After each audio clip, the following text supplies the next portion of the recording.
नमस्कार. विद्येच्या देवतेला गणपतीला आधी आपण प्रार्थना करूया. गणाधीश जो ईश सर्व गुणांचा, मूळारंभ आरंभ तो निर्गुणाचा. नमो शारदा मूळ चत्वार वाचा, गमू पंथ आनंद या राघवाचा. स्वागतम सुस्वागतम. आज आपण आपल्या पुस्तकातील सर्वात महत्वाचा भाग उपयोजित लेखन यातील वैचारिक लेखन व प्रसंग लेखन या भागावर प्रकाश टाकणार आहोत.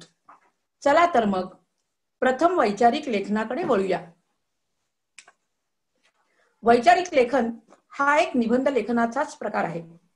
वर्णनात्मक प्रकारात वर्णनाला महत्व असते, काल्पनिक निबंधात कल्पनेला महत्व असते, चरित्र लेखनात व्यक्तीला महत्व असते आणि आत्मकथनात आत्मनिवेदनाला महत्व असते.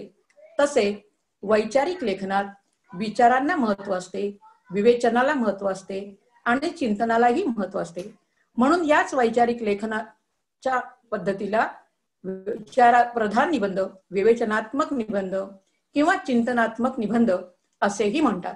आता हा निबंध लिहित असताना आपल्याला काय लक्षात ठेवायचं आहे, तर या निबंधामध्ये वर्णनाला तितकं प्राधान्य नाही, कल्पनेला नाही, कथनापेक्षा सगळ्यात जास्त प्राधान्य द्यायचंय विचाराला. विचार आला की त्या विचाराच्या दोन्ही बाजू आल्या, एक पॉझिटिव्ह असते, एक निगेटिव्ह असते. पण हा निबंध लिहित असताना आपल्याला ज्या पायऱ्यांनी निबंध लिहायचा आहे त्या मी तुम्हाला आता समजून सांगणार आहे. सगळ्यात पहिल्यांदा आपल्याला त्याची पार्श्वभूमी लावावी लागेल, त्याला आपण प्रास्ताविक असं म्हणतो. त्याच्यानंतर त्यांच्या विचारांची सुसंगत मांडणी करावी लागते. एखादा हार आपण गुंमताना कसं चांगली फुलं एकत्र करतो आणि ती फुलं एका सूत्रामध्ये बांधतो, तेव्हा तो सुंदर हार तयार होतो. तसंच विचार सौंदर्यात्मक निबंध लिहित असताना अनेक विचार आपल्या मनात येत असतात. काही विषयाच्या बाजूने असतात, काही विषयाच्या विरुद्ध बाजूने असतात. या सगळ्यांचा विचार करून विचार प्रधान निबंध लिहायचा असतो, वैचारिक लेखन करायचं असतं. मग पहिल्यांदा प्रास्ताविक करायचं. आता प्रास्ताविक करायचं म्हणजे काय करायचं, आपण एक उदाहरण घेऊया की ऑनलाईन शाळा योग्य की अयोग्य, किंवा ऑनलाईन शाळा शाप्ती वरदान, हा जर विषय घेतला आपण तर आपल्याला प्रास्ताविकात परिणाम आहे. त्यामुळे शाळांवर परिणाम काय झालाय, शाळा कशा बंद झालेल्या आहेत, शाळांना कुलूप ठोकल्यामुळे मग ज्ञानाच्या आपल्या खिडक्या बंद करायच्या का, नाही, त्या तर सतत चालू ठेवल्या पाहिजे. विद्यार्थ्यांचं शिक्षणावर दुर्लक्ष होता कामा नये, किंवा त्यांच्या शिक्षणामध्ये बाधा येता कामा नये, किंवा ब्रेकही होता कामा नये. मग या सगळ्या गोष्टींवर आपण उपाय शोधून काढला. मग तो कोणता उपाय शोधून काढला, तर आपण आभासी वर्ग सुरू केले, जसा आज आपला सुरू आहे. कोणी व्हिडिओ तयार करायला सुरुवात केली, कोणी ऑनलाईन शिकवायला सुरुवात केलं. हा त्याच्यावर आपण उपाय शोधून काढला. म्हणजे आता याच्याबद्दलचे आपले विचार आपण सगळे एकत्र केले, त्या विचारांची सुसंगत मांडणी केली. त्याच्यानंतर तर्क, असं केलं तर असं काय होईल, तसं केलं तर काय होईल, व्हिडिओ तयार केले तर कसं होईल, ज्यांच्याकडे मोबाईल नाही, ज्यांचा आभासी वर्गाला उपस्थित राहता येत नाही, त्यांची सोय काय होईल, या सगळ्यांचा तर्कशुद्ध विचार करून सगळ्यांची मतं विचारात घेऊन आपण पुढे पाऊल टाकलेले आहे, आभासी शाळा सुरू केलेल्या आहेत. आता त्यात अनेक विचारवंतांचे अनेक विचार एकत्र झाल्यानंतर त्याची विरुद्ध बाजू काय आहे, मोबाईलवर किंवा लॅपटॉपवर किंवा आणखीन कोणत्या साधनाने आपण जर शाळा सुरू केली तर त्यामध्ये अडचणी कोणकोणत्या येणार आहेत, ही दुसरी बाजू पण आपल्याला बघायला पाहिजे.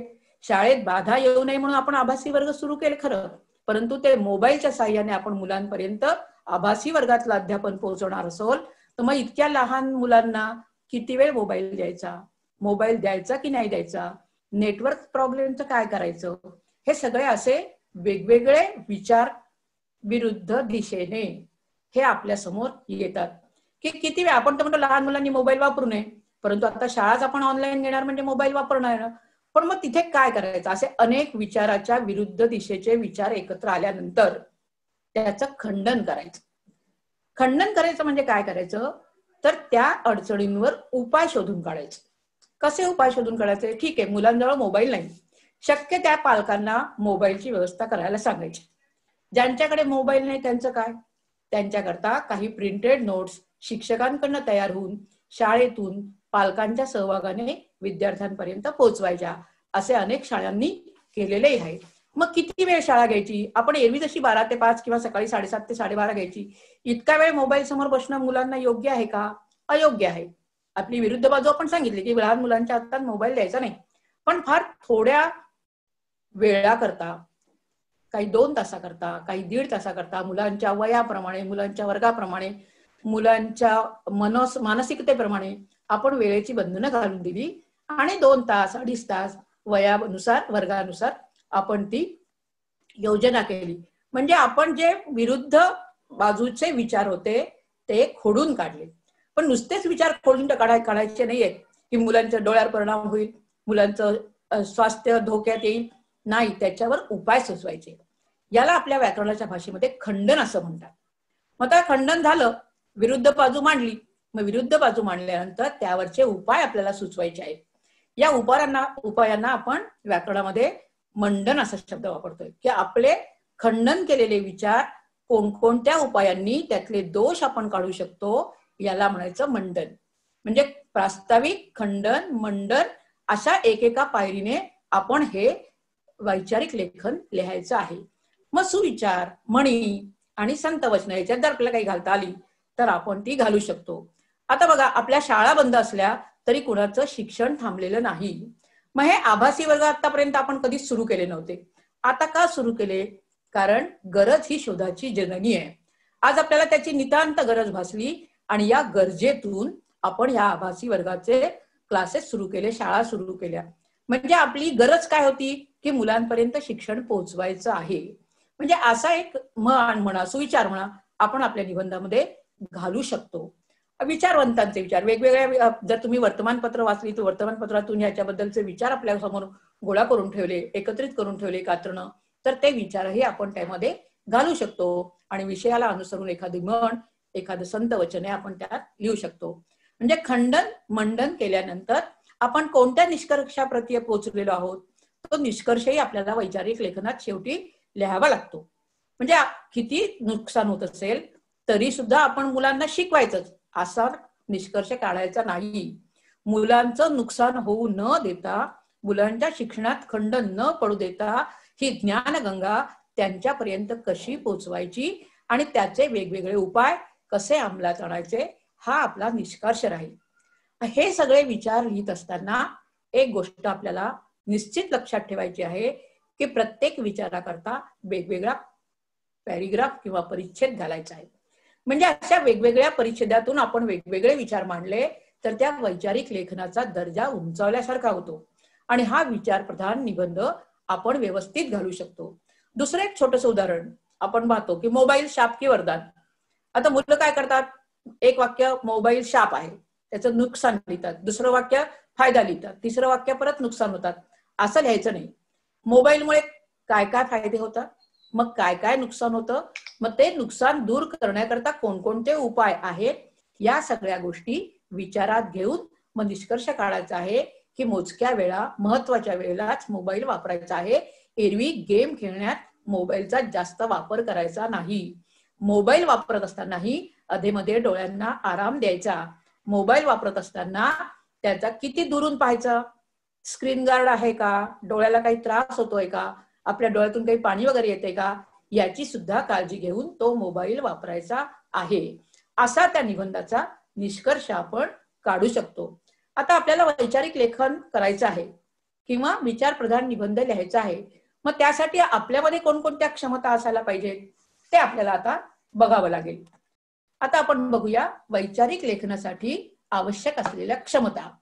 तुमच्या अंगी अभिव्यक्ती असेल तर ती अभिव्यक्ती वृद्धिंगत करायची असेल तर वैचारिक लेखनासाठी नाहीच, निबंधाचा कुठलाही प्रकार असो, तुमचं पत्रलेखन असू दे, कथालेखन असू दे किंवा कल्पनाप्रधान निबंध असू दे किंवा आणखीन काही लेखन असू दे, आपल्याला या लेखनासाठी काही क्षमता आपल्या ठिकाणी आणणं गरजेचं असतं. मग या क्षमता आपल्या ठिकाणी निर्माण होण्याकरता आपल्याला प्रयत्न करावे लागतात आणि मग ते प्रयत्न करून आपण वैचारिक लेखन किंवा प्रसंग लेखन हे सुद्धा उत्कृष्ट पद्धतीने, उत्कृष्ट दर्जाचं करू शकतो. परीक्षेपुरता विचार केला तर आपण चांगले मार्क मिळवू शकतो. 24 मार्काचा उपयोजित लेखनाचा प्रश्न आहे आपला. आणि या प्रश्नामध्ये जास्तीत जास्त मार्क्स मिळवायचे असतील तर मग प्रसंग लेखन असो, पत्रलेखन असो, कथालेखन असो, या भाषिक क्षमता ज्या आहेत या आपल्या ठिकाणी असल्या पाहिजे. त्या कोणकोणत्या आहेत? आपली भाषा ओघवती असली पाहिजे.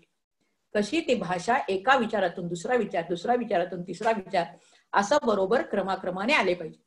चित्रदर्शी भाषा असली पाहिजे, की आपण जे लिहितो आहोत त्याचं डोळ्यासमोर चित्र उभं राहिलं पाहिजे शब्दांच्या कुंचल्यातून. हेही महत्वाचं आहे. तिसरी अशी भाषा आपली प्रभावी असली पाहिजे. आपल्या भाषेमध्ये दम असला पाहिजे. बघा, तुम्हाला लोकमान्य टिळकांचं उदाहरण माहितीये की लोकमान्य टिळकांनी स्वराज्य हा माझा जन्मसिद्ध हक्क आहे आणि तो मी मिळवणारच, या एका वाक्यावरून इंग्रज सरकार गडबडलं होतं. इंग्रज सरकार अतिशय घाबरले आणि लोकमान्य टिळकांनी आणखीन असे काही वक्तव्य करू नये म्हणून त्यांना मंडालेच्या तुरुंगातच पाठवलं.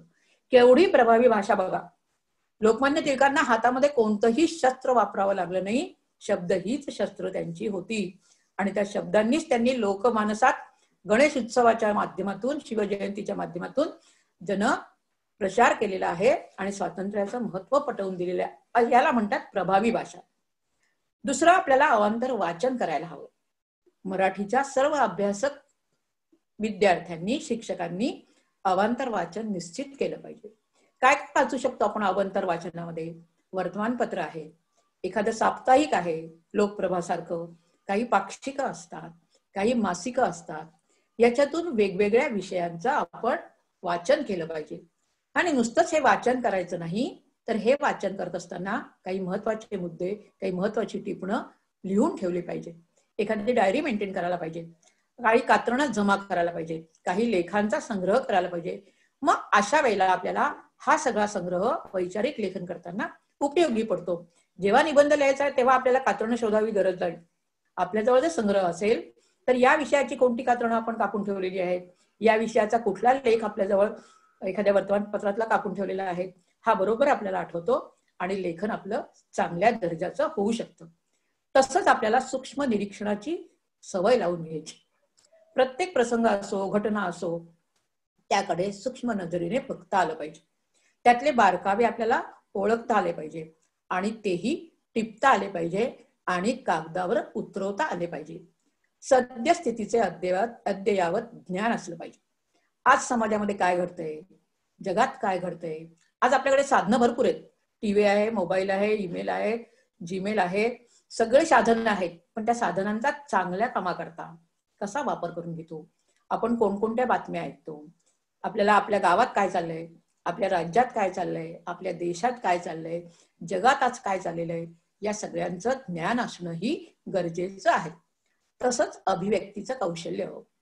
आपण खूप निरीक्षण केलं, खूप ज्ञान मिळवलं, पण ते दुसऱ्यांसमोर मांडताना, त्या ज्ञानाचं संप्रेषण करत असताना आपल्या ठिकाणी कौशल्य असले पाहिजे. चांगले शब्द असले पाहिजे, चांगली वाक्यरचना असली पाहिजे, व्याकरणाचं चांगलं ज्ञान असलं पाहिजे. आणि हे असल्याशिवाय आपण चांगली अभिव्यक्ती करू शकणार नाही. ही अभिव्यक्तीची कौशल्य आपण आत्मसात केली की मग आपलं संप्रेषण हे योग्य दर्जानं आणि चांगल्या पद्धतीने होऊ शकतं. त्यासाठी आपल्याला तार्किक विचार करण्याची सवयही स्वतःला लावून घेतली पाहिजे. समोर जी घटना घडते आहे ती कशामुळे घडते, का घडते, त्याची पाठीमागची कारणं काय, त्याचे परिणाम काय होणार आहे. करोनाच घेतला तर करोना कसा आला, कुठून आला, त्याचे परिणाम काय झाले, त्याच्यावर आता उपाययोजना काय करायच्या आहेत, त्याच्यापासून आपल्याला स्वतःला कसं वाचवायचं आहे, या असंख्य गोष्टींचा विचार तर्कशुद्ध पद्धतीने करण्याची सवय आपण आपल्या मनाला लावून घेतली पाहिजे. तशीच चिकित्सक वृत्ती आपल्या ठिकाणी असली पाहिजे. काय चांगलं आहे, काय वाईट आहे, काय योग्य आहे, काय अयोग्य आहे, हे आपल्याला कळलं तर आपण आपल्या त्या निबंधामध्ये किंवा वैचारिक लेखनामध्ये आपले विचार आपण चांगल्या पद्धतीने मांडू शकतो. आपल्यालाच तर आधी कळलं पाहिजे की नाही चांगलं काय आणि वाईट काय. हे चांगलं वाईट शोधणे याला चिकित्सक वृत्ती असं म्हणतात. बहुश्रुतता असली पाहिजे. अनेक गोष्टी आपण चांगल्या ऐकल्या पाहिजेत, अनेक भाषणं ऐकली पाहिजेत. मग ती रेडिओवर असो, दूरदर्शनवर असो, एखाद्या समारंभात असो, एखाद्या शाळेमध्ये असतो. अनेकदा शाळेमध्ये होणाऱ्या चांगल्या चांगल्या वैचारिक मोठ्या मोठ्या लोकांना आपण शाळेमध्ये भाषणासाठी बोलवतो.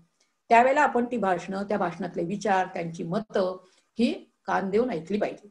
आणि ही ऐकल्यानंतर ती आपल्या मनामध्ये साठवली पाहिजे. म्हणजे त्याचाही उपयोग आपल्याला वैचारिक लेखन करताना किंवा कोणतेही मराठी लेखन करताना, निबंध लेखन करताना मांडता येतात. तसंच झालेल्या घटनेची साधक बाधक चर्चा करता आली पाहिजे. एखाद्या समूहामध्ये जर आपण बसलो असू तर आपल्याला इतरांची कोणती मतं योग्य आहेत, अयोग्य असतील तर ती कशी खोडून योग्य काय ते त्यांना कसं सांगता येईल याचं सुद्धा कौशल्य आत्मसात करायला पाहिजे. म्हणजे खंडन मंडन आणि निष्कर्ष हे आपण बरोबर काढू शकतो. सकारात्मक विचार हे दुसऱ्यांचं नुसतंच खोडून काढायचं म्हणणं हे योग्य नाही. मग त्याची सकारात्मक दृष्टिकोनातून उलगड झाली पाहिजे. कारण हे चुकीचं आहे ठीक आहे, पण मग बरोबर काय आहे हे आपल्याला सांगता आलं पाहिजे की नाही. हे जेव्हा आपण व्यवस्थित सांगू त्यावेळेला आपल्या सांगण्याचा परिणाम समोरच्या व्यक्तीवर होऊ शकतो किंवा त्याला आपली मतं पटू शकतात. अशा पद्धतीने जर आपण वैचारिक लेखन केलं तर निश्चितच ते समोरच्या वाचणाऱ्याला, ऐकणाऱ्याला नक्कीच आपल्या वाक्याचा म्हणा किंवा मतांचा प्रभाव त्याच्यावर पडेल आणि तो मान्यही करेल. अशा पद्धतीने वैचारिक लेखनासाठी विद्यार्थ्यांनी लहानपणापासून, आता 10वी म्हणजे तसं लहान नाही, आपण मोठे आहोत, तेव्हा आणखीन मोठं होत असताना ही जर सवय आपण लावली तर निश्चितच तुमच्या व्यक्तिमत्व घडवण्याचा तो एक चांगला पैलू तुम्ही स्वतः अंगीकारला किंवा आत्मसात केला असं आपल्याला म्हणता येईल. तुम्ही आरजे माहिती असतील तुम्हाला, या आरजेंकडे हीच क्षमता खूप असते आणि म्हणूनच ते आरजेचं काम करू शकतं. तुम्हालाही जर कोणाला आरजे व्हायचं असेल तर या सगळ्या क्षमता आपल्या ठिकाणी बाळगा आणि छान आरजे होऊन आपले विचार चांगल्या माध्यमातून लोकांपर्यंत पोहोचवा आणि त्यांना पटवूनही द्या. आता आपण वैचारिक लेखनाचे कोणकोणते विषय असतात, आपल्याला आपल्या कृतीपत्रिकेमध्ये कोणकोणत्या विषयावर विचार व्यक्त करावे लागतील किंवा वैचारिक लेखनासाठी काही उदाहरणं आपण बघूया. बघा, सगळ्यात पहिल्यांदा मी घेतलेलं आहे प्रदूषण. आता प्रदूषण का होतं, कोणकोणतं प्रदूषण आहे, ध्वनी प्रदूषण कसं आहे, वायू प्रदूषण कसं आहे, जल प्रदूषण कसं होतं, मग ह्या प्रदूषणावर उपाय कोणते आहेत, नुसत्या ध्वनी प्रदूषणावर उपाय कोणते, वायू प्रदूषणावर उपाय कोणते, जल प्रदूषणावर उपाय कोणते, मग परत त्याचे परिणाम, त्याची उपाययोजना, त्याची म्हणजे अंमलबजावणी, या सगळ्यांची साधक बाधक चर्चा करून वेगवेगळ्या विचारांचं एकत्रीकरण करून आपल्याला या प्रदूषणापासून आपल्या पृथ्वीचं, आपल्या जमिनीचं, आपल्या वसुंधरेचं, आपल्या जंगलांचं आणि आपल्या झाडांचं रक्षण करायचं आहे. दुसरा आपला विषय आहे पर्यावरण रक्षण. प्रदूषण आणि पर्यावरण हे दोन्हीही एकाच नाण्याच्या दोन बाजू आहेत. प्रदूषणापासून संरक्षण केलं की पर्यावरणाचं रक्षण होणार आहे आणि हे पर्यावरणाचं रक्षण करताना विविध उपाय, विविध कार्यक्रम समाजामध्ये, राज्यामध्ये चालू असतात. काही जागतिक पातळीवर सुरू असतात, काही देशाच्या पातळीवर सुरू असतात. या सगळ्यांचा अभ्यास आपला असला पाहिजे, याबाबत आपलं वाचन असलं पाहिजे. तेव्हा आपण त्या पर्यावरण रक्षण किंवा प्रदूषण यावर चांगलं वैचारिक लेखन करू शकतो. दुसरा आपल्याला नेहमी एक विषय येतो, स्त्री जन्मा ही तुझी कहाणी. स्त्रियांचं महत्व समाजामध्ये किती आहे हे सांगण्यासाठी असे विषय असतात. आपल्या समाजामध्ये किंवा आपल्या देशात स्त्री पुरुष असमानता नसावी, स्त्री पुरुष समान आहेत हे सगळ्या विद्यार्थ्यांवर, लोकांवर आपण नक्कीच चांगल्या पद्धतीने सांगू शकतो. स्त्री जन्मा ही तुझी कहाणी. ती रडकीच असली पाहिजे असं नाही बरं का. अरुणिमाचं उदाहरण तुम्हाला माहितीये, चांगल्या सुनीता विल्यमचं उदाहरण माहितीये, इंदिरा गांधी माहितीये तुम्हाला. अशा अनेक स्त्रिया आहेत. नंतर कहाणी म्हटलं की लगेच रडकाळी असं नाही, चांगली सुद्धा आपण कहाणी लिहू शकतो. खेळांचे जीवनातील महत्व काय आहे.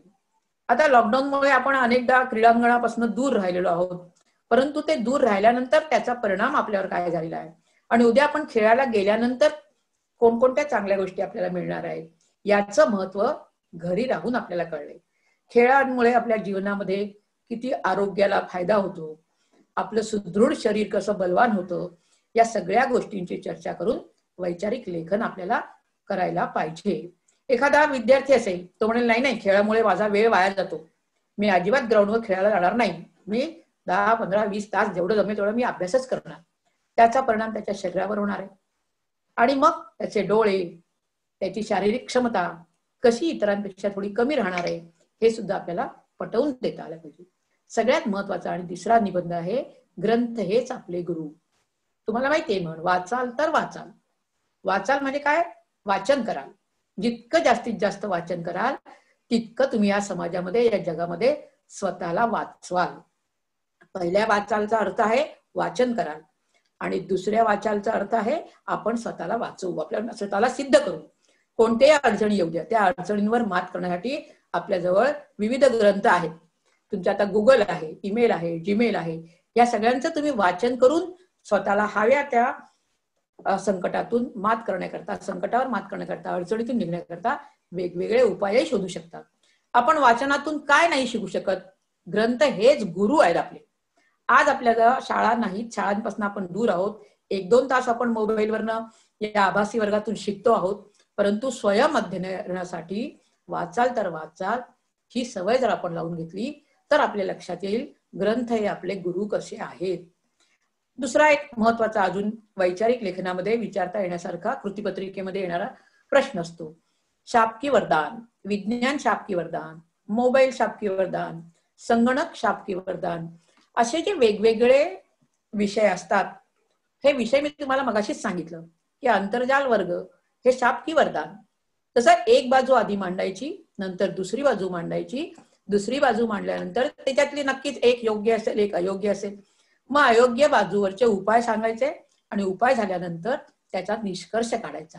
असं स्टेप बाय स्टेप मी तुम्हाला पायऱ्या मगाशी सांगितल्याच आहेत की दशपदी 10 पायऱ्या आहेत, या लक्षात ठेवायच्या आहेत. त्यातल्या जितक्या जास्तीत जास्त वापरता येतील त्या अगदी ओळीने वापरल्या पाहिजे असं काही नाही. एखादी पायरी मागे पुढे झाली तर चालू शकतं, परंतु हे 10 पॉइंट, हे 10 महत्वाचे मुद्दे आपण लक्षात घेऊन आपलं वैचारिक लेखन करायचं आहे. हे सगळ्यांनी लक्षात ठेवा.